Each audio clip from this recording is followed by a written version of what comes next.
madaxweynaha Puntland Saciid Cabdilaahi iyo wafdi uu hogaaminayo ayaa soo gaaray garoonka diyaaradaha ee magaalada Kismaayo waxaana soo dhaweeyay qaybo kala duwan oo isugu jira xildhibaano labada gole ee dawladda ka tirsan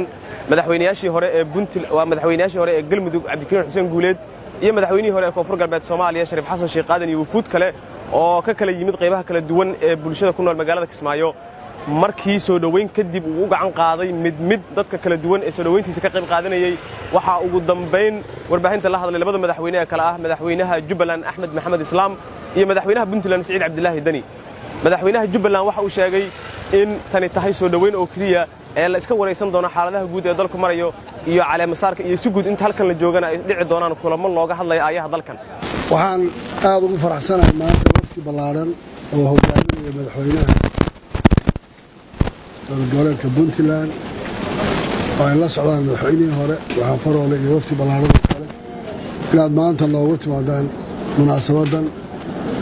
qadarinteeda iyo xushmadeeda iyo ixtiraamkeedaba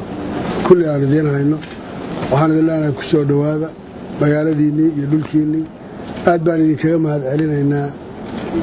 imaatinka aad noo timaadeen iyo safarka aad u dheer ilaa iyo meel aad fog aad ka soo safarteen oo aan garan karayna culayska iyo miisaanka uu lahaa waxaana rajaynayaa insha allahu imaatinkiinaani inuu noqdo fure wax badan oo xal iyo wanaag iyo horumar intaba keenaya aadna aan ugu faraxsanahay inaan maanta aan isu nimaadno wixii wara dib baan u dhigan doonaa madaxweyne ku soo dhawow Kismaayo aad baan kaaga mahad celinayaa imaatinka adiga waftigaaga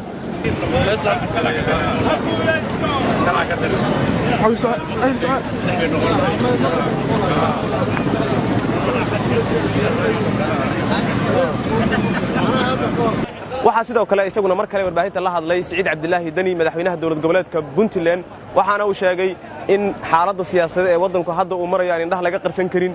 haddii dawladda dhexe u baahan tahay inay midnimo ka raadiso dawladda federaalka dhexdeedana loo baahan yahay maamul goboleedyada iyaguna in isxulufaystaan runtii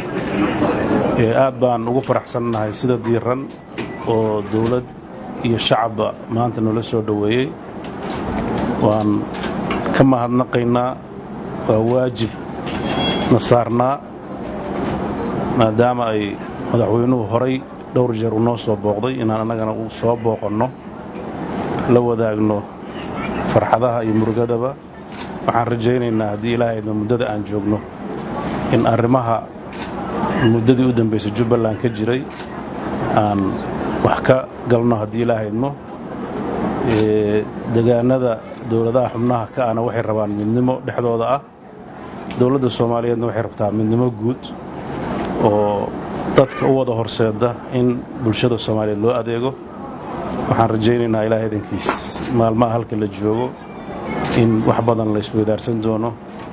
culaysyada siyaasadeed ee dalka jirana ay ambaqaad u noqon doonto waxaan ku kalsoonahay ilaahay idinkiis in wax kastoo kala aragti duwanaana ee xal waara laga gaari doono horumar iyo wanaag iyo dawladnimona wadadeeda la qaadi doono aad baan iga mahad celinaya waxa kale oo la sugayaa wufuud kale oo kamid yahay madaxweynihii hore ee Soomaaliya Xasan Sheekh Maxamuud iyo madaxweynihii hore ee dawladda ku meel gaarka ahayd Sheekh Shariif Sheekh Axmed sida qorshuhu yahay waxay tahay in daqiiqadaha soo aadan ay ka soo kicitimaan magaalada Muqdisho iyadoo la fasaxay duulimaadkii guud ee ka shaqeynaya magaalooyinka Kismaayo iyo Muqdisho Cali Aadan Muumin goobjoog garoonka diyaaradaha Kismaayo